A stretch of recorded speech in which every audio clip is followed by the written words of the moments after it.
नमस्कार साथियों, स्वागत है आप सभी का अंकित इंस्पायर्स इंडिया पर। मैं हूं अंकित अवस्थी और आप हैं मेरे साथ में आज एक बहुत ही इंटरेस्टिंग विषय पर चर्चा करने के लिए। और चर्चा है गल्फ नेशंस को लेकर के। गल्फ गल्फ कंट्रीज जो कि खाड़ी के आसपास बसी हुई हैं।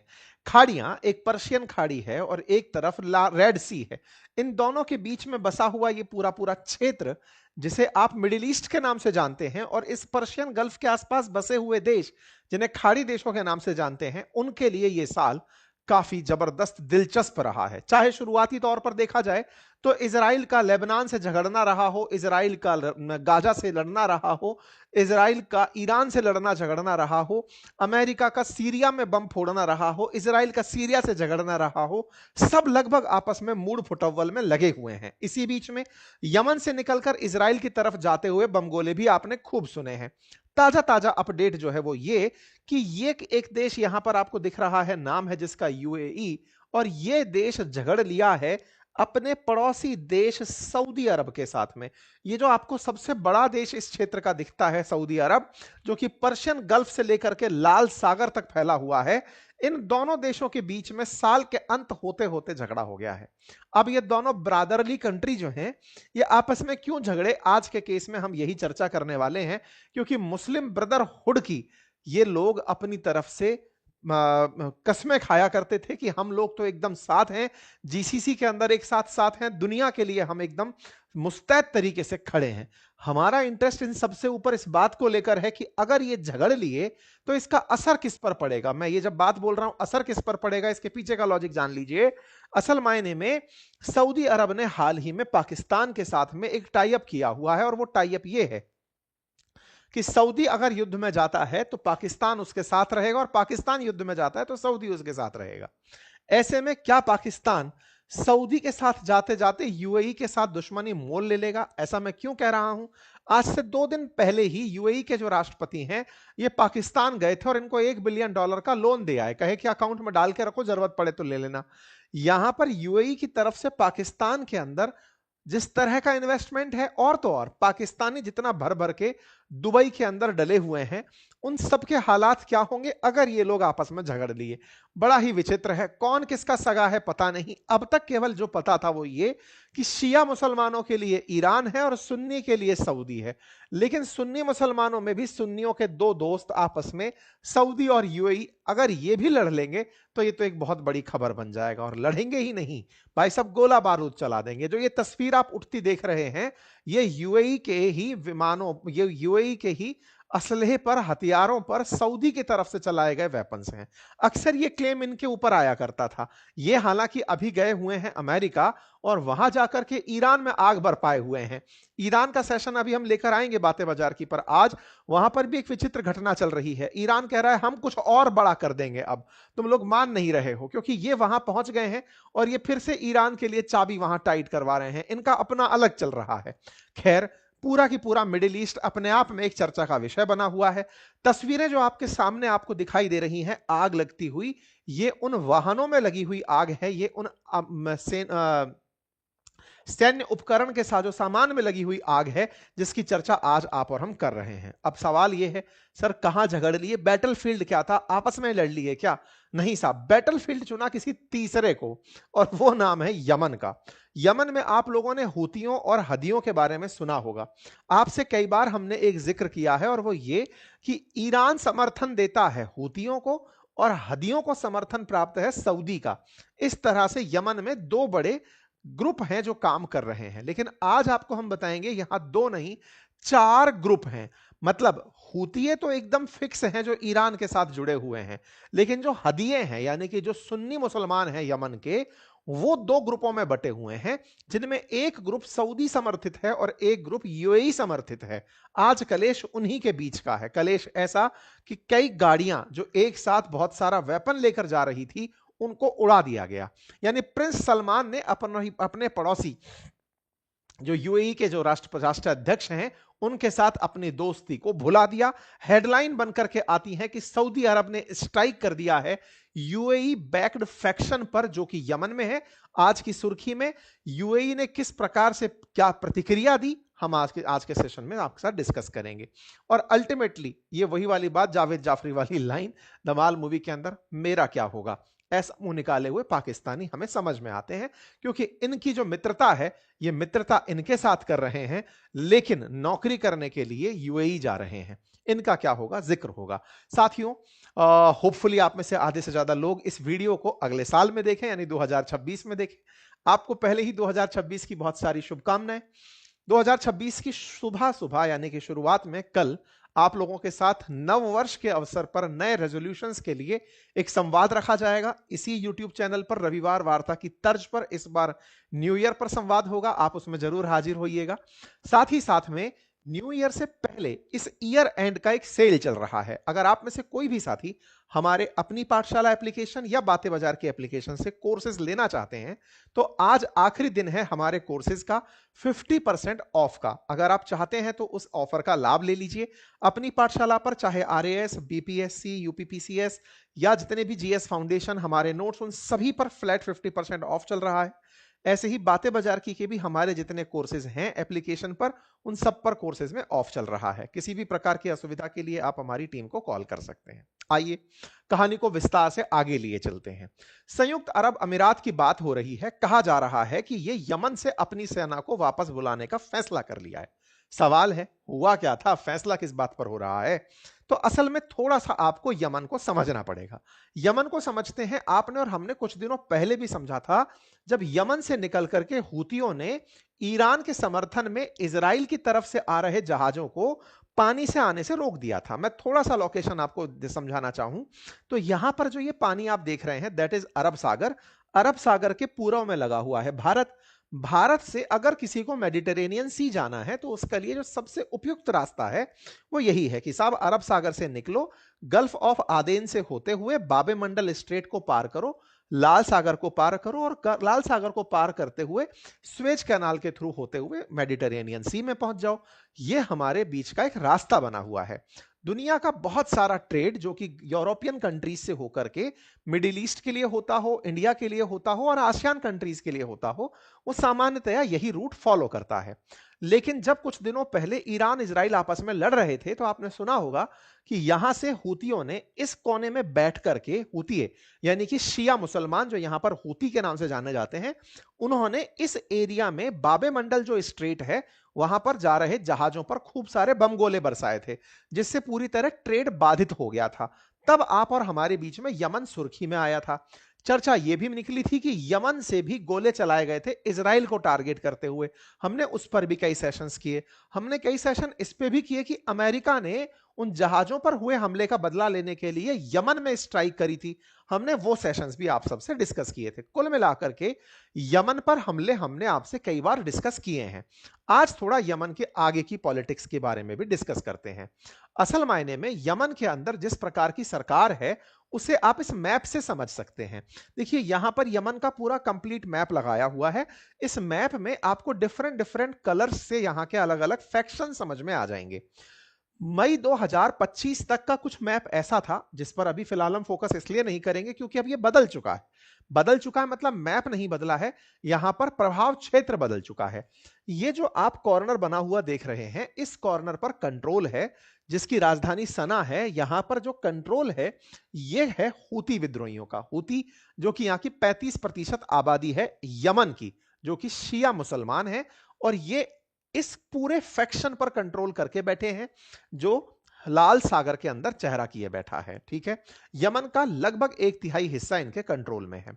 यमन का जो बड़ा हिस्सा है जो आप यहां पर हल्के से नीले कलर में देख रहे हैं, ये पूरा हिस्सा सदर्न ट्रांजिशन काउंसिल यानी एसटीसी के कंट्रोल में आता है। अब ये एसटीसी क्या है?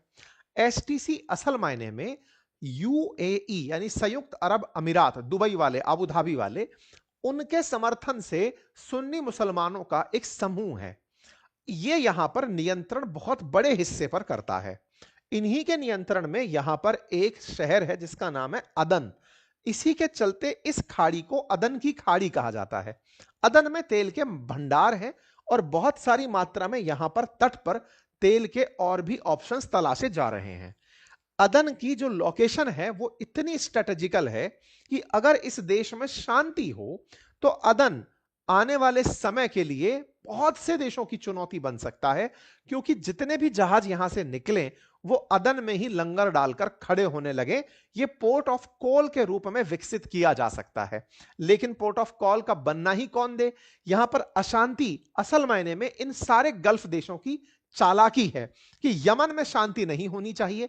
अगर यमन शांत देश बन जाए तो आप विचार करिए कि यह पूरा इतना स्ट्रेटेजिकल पॉइंट है कि यह सिंगापुर से भी बड़ा और सिंगापुर से भी डेवलप्ड देश बन सकता है, क्योंकि सिंगापुर की तरह ही ये स्ट्रेटेजिकली बहुत इंपॉर्टेंट है। लेकिन जहां पर सबसे ज्यादा रणनीतिक संबंध जुड़े हो, स्वार्थ जुड़े हो, वहां कलेश भी नेक्स्ट लेवल के होते हैं। वहां बड़े बड़े लोग उन्हें सरवाइव करने से रोक देना चाहते हैं। यही इस देश के साथ हो रहा है। ऐसे में एसटीसी के अलावा यहां पर एक हल्का सा कलर और आप देखते हैं, जो अंतरराष्ट्रीय मान्यता प्राप्त सरकार है। असल में ये वाला जो बॉर्डर है ये सऊदी अरब है, इसके जस्ट उत्तर में सऊदी अरब है, सऊदी अरब के संपर्क में है। इस वाले क्षेत्र को सऊदी का समर्थन प्राप्त है। सऊदी का बॉर्डर यहां पर लगा है, यूएई का कोई बॉर्डर नहीं है, लेकिन यूएई की एसटीसी में पूरी चलती है। साथ ही साथ में हदरामी एलिट फोर्सेस हैं जो अपने आप को एंटी गवर्नमेंट मान करके एक कॉर्नर दबाकर बैठी हैं। हर फैक्शन अपने आप को काबिल मानता है। सबसे बड़ा जो सेक्शन है वो यहां का एसटीसी है, समझिए दुबई के समर्थन वाला सेक्शन है। इसके अलावा दूसरा जो सेक्शन है वो यहां पर अंतरराष्ट्रीय मान्यता प्राप्त सरकार का है, जिसको कि सऊदी का समर्थन है। बवाल किन किन के बीच में है? सना को तो हवा भी नहीं लगी है। सना सुर्खियों में रहा था जब इजराइल के साथ लड़ाई चल रही थी, इजराइल के साथ, अमेरिका के साथ, तब ये हूतिये चर्चा में आते हैं ईरान के चलते। फिलहाल इनकी कोई चर्चा नहीं है। झगड़ कौन सा हिस्सा लिया? ये वाला हिस्सा। क्यों झगड़ लिया, अब उसकी बात सुन लेते हैं। असल मायने में एक जो मैं मई का आपको मैप दिखा रहा हूं, उसमें एसटीसी का बहुत ही छोटा एरिया था। ये वाला एरिया आपको दिख रहा है, और बड़ा सारा एरिया अंतरराष्ट्रीय सरकार का था। अब आप जो दिसंबर का मैप देख रहे हैं उसमें एसटीसी का इतना बड़ा रेंज है, और जो सऊदी द्वारा समर्थित सरकार है वो छोटे से हिस्से में है। यानी कि यूएई के जो द्वारा समर्थन से चलने वाला संगठन है उसका क्षेत्र ज्यादा व्यापक हो गया है, और बस यही सबसे बड़ा कलेश है। आप पूछेंगे कि इस कलेश में दोनों लोग झगड़ रहे हैं, इन दोनों में क्या कभी कोई समानताएं थी? बिल्कुल थी। पहले जो 65% मुसलमान है इस क्षेत्र का, वो सुन्नी मुसलमान, वो सऊदी और यूएई से मिलकर के इस यमन के हिस्से पर राज करता था। यानी कि यमन को दो हिस्सों में बांटने में ईरान का और संयुक्त रूप से सऊदी और यूएई का हाथ था। मेजर हिस्सा 65% यूएई और सऊदी के हाथ में था, और 35% ईरान के हाथ में था। ये वाला मतलब ईरान के समर्थन से चलता था। लेकिन ये जो बचा हुआ हिस्सा था, इसमें ये दो लोग लड़ लिए, यूएई और सऊदी। और ये इनकी जो लड़ाई है ये केवल ताकत की लड़ाई है कि हम में से ज्यादा पावरफुल कौन है। देखो, सब जानते हैं कि सऊदी के पास इस समय जितने भी तेल के निकाले जाने वाले क्षेत्र हैं उनमें सबसे ज्यादा तेल निकाला जा रहा सऊदी के पास है। ज्ञात भंडार में वेनेजुएला के बाद में अगर तेल कहीं सबसे ज्यादा निकल रहा है तो वो फिर सऊदी अरब ही है। पावर भी है, अमेरिका का साथ भी है, और सक्षम भी है। ऐसे में सऊदी अपनी आंखों के नीचे से यूएई को इस तरह से आगे बढ़ते हुए नहीं देख सकता। ये बहुत पुराने मित्र रहे हैं, इतने पुराने मित्र कि बहुत बार ऐसे ऐसे संघर्ष में साथ रहे हैं कि लोगों को ये आधी कटी रोटी लगे हैं। जैसे जब अरब स्प्रिंग हुआ, जब सरकारें पलटी जा रही थी अरब क्षेत्रों में, तब ये दोनों देश डट करके विद्रोहियों का, आंदोलनकारियों का सामना कर रहे थे। इतना तक हुआ कि यमन में जब जब विद्रोह हुए तब ये दोनों साथ मिलकर के हूतियों के खिलाफ युद्ध करे और हदियों का साथ दिए। कुल मिलाकर के इन पूरी प्रक्रियाओं में रिफ्ट होना तब शुरू हुआ जब यहां का एक ग्रुप, जिसे सदर्न ट्रांजिशन काउंसिल कहते हैं, उस सदर्न ट्रांजिशन काउंसिल ने अपना हीरो यूएई को मान लिया। या उल्टा कहिए कि यूएई ने जो कि ये वाला हिस्सा है एसटीसी वाला, इसको अपना समर्थन दे दिया। एसटीसी को मिला समर्थन ही था जिससे सऊदी नाराज हो गया। अब सऊदी की नाराजगी क्या है उसको थोड़ा और डिकोड कर लेते हैं। इन तस्वीरों को अगर आप ध्यान से देखें तो आप समझ पाएंगे कि कुछ तो आग लग रही है। आग कहां लग रही है वो भी दिखाऊंगा, लेकिन फिर से एक बार मैप को देखना इग्नोर मत करिएगा। यह जो आपको दिखाई दे रहा है यह सऊदी नहीं, ईरान समर्थित क्षेत्र है, जिसको हमने कहा था हूती समर्थित क्षेत्र है। ये जो हल्का सा ग्रे कलर क्षेत्र दिखाई दे रहा है ये सऊदी अरब समर्थित क्षेत्र है, और जो ये नीचे वाला क्षेत्र आपको दिखाई दे रहा है ये यूएई समर्थित क्षेत्र है। इन दोनों के बीच में रार है। पावरफुल सऊदी अरब है जो ऊपर बैठा हुआ है, लेकिन वो इतने बड़े क्षेत्र पर खुद को फेल होते हुए कैसे देख ले। ऐसे में जब ये हद्रमौत करके जो जगह है, इस पर मुकाला नामक पोर्ट पे सऊदी अरब के खिलाफ, खिलाफ से मतलब इस वाली सरकार के खिलाफ, मुकाला पोर्ट पर यूएई की तरफ से वेपन्स उतारे जा रहे थे जो कि एसटीसी के लिए थे। एसटीसी जो इस क्षेत्र में राज कर रही है, उस एसटीसी के लिए मुकाला पोर्ट पर यूएई के वेपन उतर रहे थे। तो बस इन वेपन्स को देख करके सऊदी चिढ़ गया तो उनमें आग लगा दी। तस्वीरें आपके सामने हैं, सऊदी अरब ने गोला फेंक दिया, यह तस्वीर निकल कर आती है। यह वो मुकाला पोर्ट है जहां पर यूएई ने ट्रांजिशन ऑफ किए हुए, यानी कि ट्रांसपोर्टेशन की जो रेस्पोंडेंट हैं वो ऑफ थे, ट्रांसपोंडेंट बोलते हैं जिनको, जिनसे पता नहीं चल सकता कि जहाज किस दिशा में जा रहा है। यह जहाज यूएई से निकलकर यहां पहुंचा था। यहां से बड़ी मात्रा में इस प्रकार के आर्मर्ड व्हीकल बाहर निकले।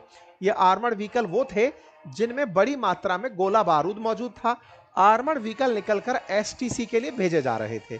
ये जो गाड़ियां आप चलती हुई देख रहे हैं, ये जहाज से उतर रही थी, यूएई से आई थी जहाज में भर करके, और ये जा रही थी एसटीसी के ग्राउंड में। कुछ इस तरह से इन गाड़ियों को इकट्ठा करके रखा जा रहा था। ये गाड़ियां एसटीसी के लिए थी, जबकि यूएई कहता है कि ये मेरी फोर्सेस की गाड़ियां हैं, एसटीसी की मदद के लिए गई हैं। सऊदी ने क्या किया, ये गाड़ियां जहां जाकर खड़ी हुई, कुछ इस प्रकार से उन गाड़ियों के ऊपर ही गोला गिरा दिया। ये जो गाड़ियां आपके सामने भेड़ बकरी की तरह खड़ी दिखाई दे रही हैं, जहाज में भर के जो आई थी, इनके ऊपर सऊदी ने कि तुम बेटा इतना असलहा लेकर आए हो एसटीसी की मदद के लिए, मैं इन्हीं को एक बार में उड़ा देता हूं। उड़ा दिया। इनके उड़ाने का औचित्य यह था कि तुम्हारे पास में वेपन होंगे तो तुम हमारी समर्थित सरकार को पलटोगे और उसे गायब कर दोगे, हम तुम्हारे पास वेपन ही नहीं रहने देंगे तो लड़ोगे क्या। सऊदी ने ऐसा कहकर उन्हें ढेर में बदल दिया।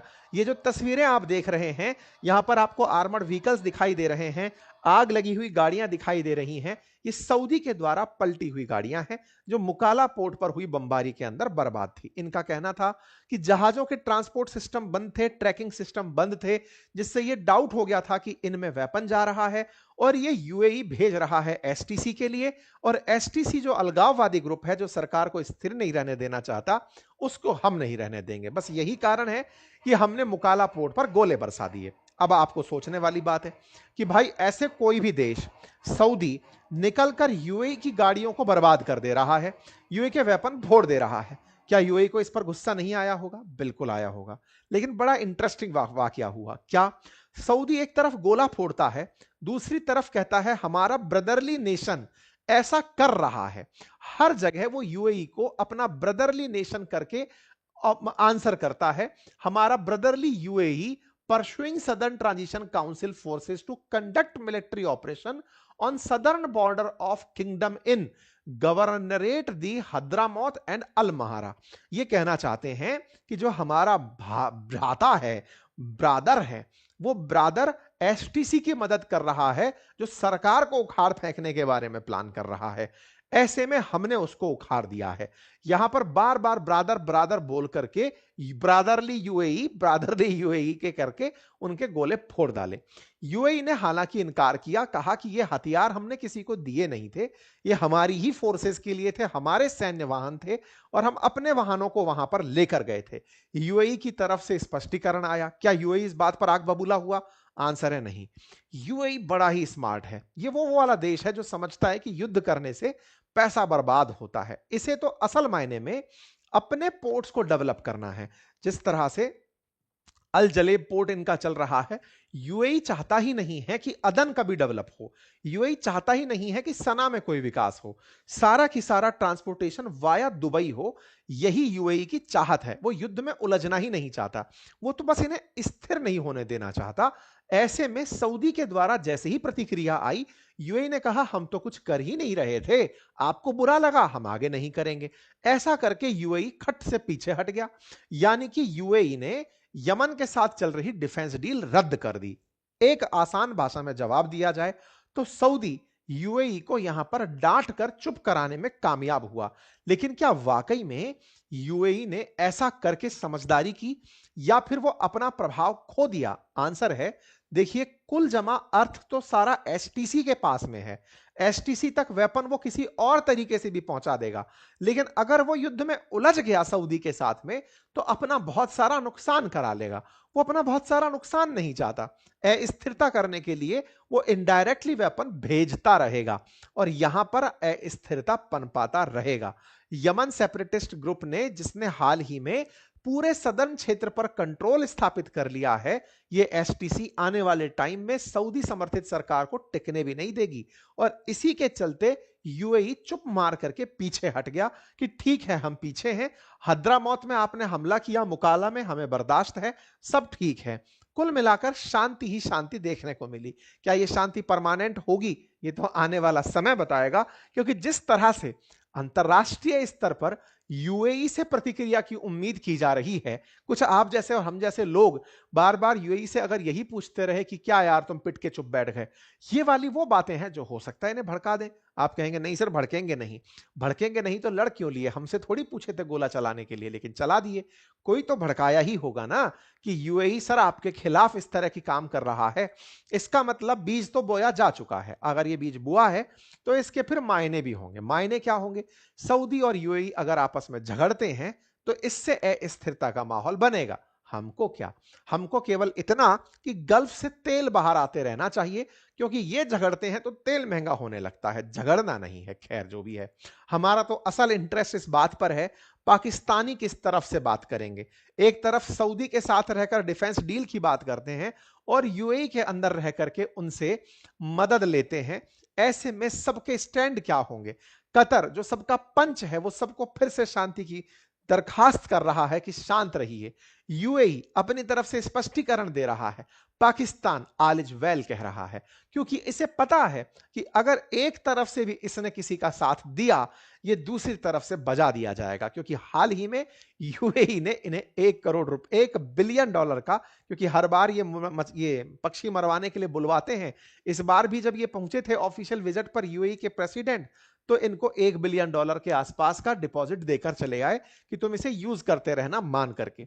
पाकिस्तान ने अपने आप को प्रस्तुत कर रखा है गल्फ नेशंस के बीच में कि आओ और हमारे यहां पर चिड़िया मारो। चिड़िया मारने के लिए इन लोगों को बुलाया जाता है और इस तरह की मेहमानबाजी करके ये इनसे बढ़िया पैसा वसूल लेते हैं। खैर कुल मिलाकर हमारा तो उद्देश्य इतना ही जानना है कि यूएई और सऊदी झगड़ते हैं तो पाकिस्तान किसका साथ देगा, भारत को किसके साथ फायदा होगा, यमन की अस्थिरता भारत के लिए कितनी नुकसानदायक है। अब इन बातों को अगर भारत तक ले आते हैं तो केवल इतना सा अर्थ है, ये दोनों झगड़ेंगे, तेल हमारे लिए महंगा होगा, महंगाई हमारी बढ़ेगी। दूसरा, यमन में अस्थिरता होगी, बाबे मंडल स्टेट प्रभावित होगा, हमारा एक्सपोर्ट बाधित होगा। हमारे लिए अच्छा क्या है?